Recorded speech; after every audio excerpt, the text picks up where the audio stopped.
mocking us, worse, insulting us, and cursing us.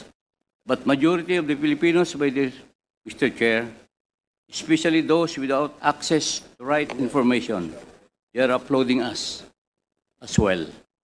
Kung wala ang Quadcom, hindi malalaman ng taong bayan ang mga nangyari nung nakaraan sa mga pugo, ang walang pakundangan patayan sa extrajudicial killings. Kung wala ang Quadcom, hindi malalaman ng taong bayan ang nangyayari sa mga pugo, ang mga tinatawag na heinous crimes na may patayan, may kidnapping, may illegal detention, human trafficking, torture, illegal gambling, and worse, may rape or molestia sa mga kababaihan na walang kalaban-laban. Kung wala ang Quadcom, hindi malalaman ng taong bayan, maraming dayuhan at may mga birth certificates pa na nagpapanggap na Pilipino na